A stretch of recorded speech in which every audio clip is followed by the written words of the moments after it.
வணக்கம் நண்பர்களே, welcome to movie critic channel. இன்னைக்கு நம்ம பார்க்க போற திரைப்படம் நம்மளோட ஆக்ஷன் லெஜெண்ட் ஜாக்கி சான் அவர்களோட நடிப்புல 2026ல வெளிவந்திருக்கிற அன்எக்ஸ்பெக்டட் ஃபேமிலி படத்தோட ரிவ்யூ பத்தி தான் தெரிஞ்சுக்க போறோம்.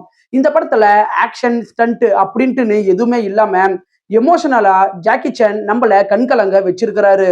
இந்த படம் ஒர்த்தா அப்படிங்கிறத இந்த ரிவ்யூல தெரிஞ்சுக்கலாம். ஸ்கிப் பண்ணாம பாருங்க. படத்தோட கதை அப்படின்னு பார்த்தா, படத்துல ஜாக்கி சான் ஒரு முன்னாள் வெயிட் லிஃப்டிங் கோச்சா இருக்கிறாரு. ஒரு நாள் அவருக்கு அல்சைமர் அப்படிங்கிற ஞாபக மறதி நோய் வருது. இதனால அவரு தன்னுடைய நினைவுகளை கொஞ்சம் கொஞ்சமா இழந்துகிட்டு வர ஆரம்பிக்கிறாரு. ஒரு நாள் பணத்துக்காக கஷ்டப்பட்டுக்கிட்டு இருக்கிற ஒரு இளைஞரை தன்னுடைய மகன் அப்படின்னு நினைச்சு தான் வீட்டுக்கு கூட்டிக்கிட்டு வராரு.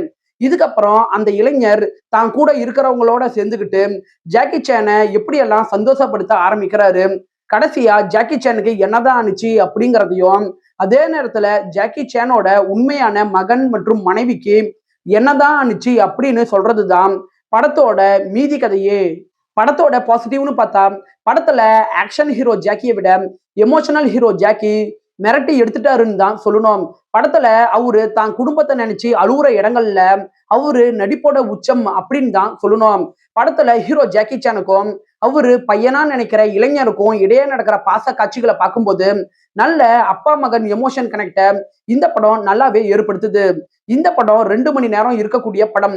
குயிக்கா உங்களால பார்த்து முடிக்க முடியும். படத்தோட கரு அப்படின்னு பாத்தீங்கன்னா, ரத்த சம்பந்தம் இல்லைனாலும் அன்பு அக்கறை இது ரெண்டும் நல்லா இருந்துச்சுன்னா நல்ல ஒரு குடும்பத்தை நம்மளால உருவாக்க முடியும் அப்படிங்கிற ஒரு விஷயத்த இந்த படத்துல வர காட்சிகள் மூலமா நல்லாவே கொண்டுட்டு வந்திருக்கிறாங்க.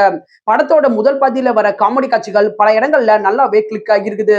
படத்தோட முதல் பாதி கலகலப்பா போனாலும் செகண்ட் ஹாஃப்குள்ள நீங்க வந்ததுக்கு அப்புறம் இந்த படம் நம்மள பல இடங்கள்ல கண்கலங்க வச்சிருது. குறிப்பா சொல்லணும்னா, படத்தோட கடைசி 20 நிமிஷ காட்சிகளை பார்க்கும்போது உங்களை அறியாமையே கண்கள்ல தண்ணி வரதான் செய்யும். படத்தோட குறைகள் அப்படின்னு பாத்தீங்கன்னா, இந்த படம் ஒரு டிராமா கேட்டகரி படம். விறுவிறுப்பான திரைக்கதையை நீங்க எதிர்பார்த்து போனீங்கன்னா உங்களுக்கு ஒருவித ஸ்லோனஸை ஏற்படுத்துறதுக்கான வாய்ப்பு இருக்கு. படத்துல அல்சைமர் நோயை இன்னுமே சீரியஸா காட்டியிருக்கலாம். அல்சைமர் நோயை காமெடிக்கு மட்டும் இவங்க பெருசா பயன்படுத்தினது ஒரு சின்ன குறையாதான் தெரியுது. படத்துல ஜாக்கி சானை 2-3 இடங்கள்ல இளமையா காட்டியிருப்பாங்க. அந்த காட்சிகள் கொஞ்சம் செயற்கையா தான் தெரியுது. ஓவராலா இந்த படம் உங்க டைமுக்கு ஒர்த்தான ஒரு சூப்பரான படம் தான். இந்த படம் 10க்கு 6.8 ரேட்டிங் கொடுக்கலாம்.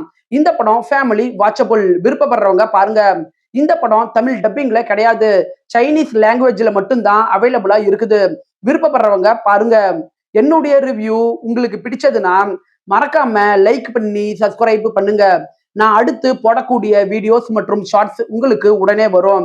உங்களுடைய கருத்துக்களை கமெண்ட்ல பதிவிட மறந்துடாதீங்க. நாம வேற ஒரு வீடியோல சந்திக்கலாம்.